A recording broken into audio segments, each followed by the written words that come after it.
time since I talked to you about Chevron Ecuador, so I realized I'm long overdue for an installment. So here's a quick one within about 2 minutes or so, basically.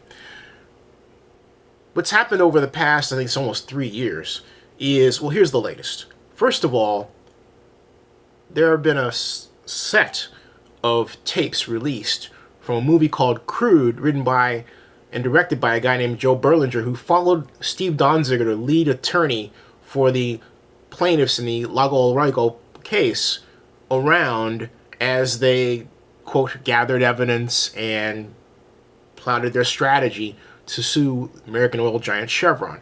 Because they claim that Chevron, while Chevron was in producing oil in the Amazon River Delta, that part that's within Ecuador, between 1968 and 1992, polluted the environment and didn't clean it up. Chevron has proven that's not the case, but that wasn't enough for Donziger, because ever since he started on this case way back in, I think, 2003, he's always admitted that he could, well, gain billions from a victory against Chevron, specifically about, for himself, $5 billion. Now, he's claimed that, or he's had a supposedly disassociated and objective analyst claim that approximately $16 billion and then approximately $27 billion worth of damage was done to the Ecuador environment by Chevron. Here's the problem. Let's work all the way down the chain. First of all, the report was written actually not by an independent source, but by Steve Donziger, that's right, the attorney himself, and his staff, and then made to look like it came from an independent source. It didn't. Also, Donziger was working with, and has been working with, the president of Ecuador, Rafael Correa, and a number of key Ecuadorian executives, including executives representing Petroecuador, the oil company that is owned by the state of Ecuador. That's right. On top of all that,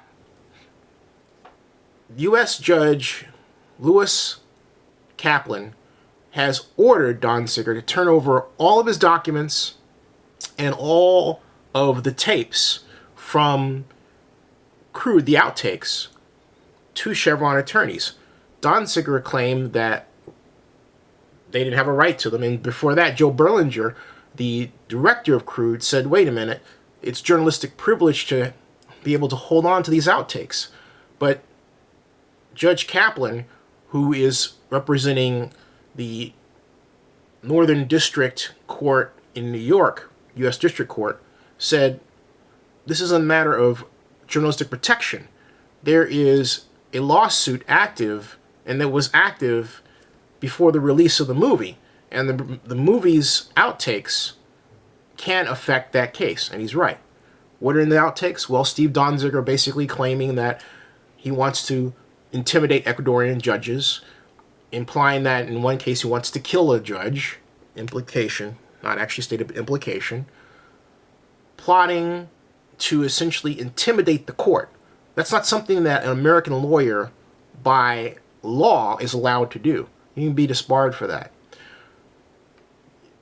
It stands to reason he can't get away with that in a foreign country either, because he's still an American lawyer. You understand what I'm saying? He's not under the Ecuadorian bar, if there is such a thing. Probably is. So the other problem is that all of the documents point to one word: fraud.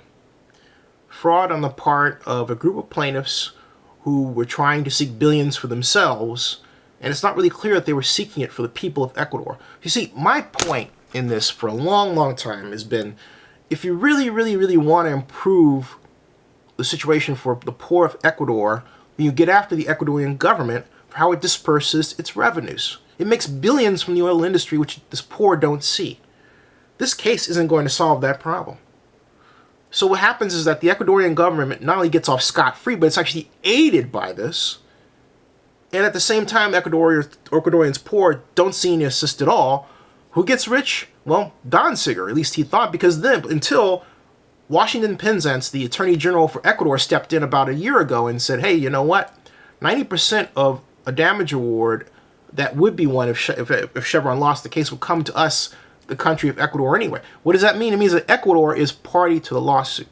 Why is that a surprise? Because Amazon Watch had claimed for years that Ecuador wasn't party to the lawsuit, all the way to the point of trying to bully me, this blogger, and SF Gate, the website of the San Francisco Chronicle, into having me say, hey, Ecuador had nothing to do with this. I fought and won. I knew for years that Ecuador was central in this case. And I was right. And I'm right now. So where it stands right now is that this case is being heard in court in Ecuador.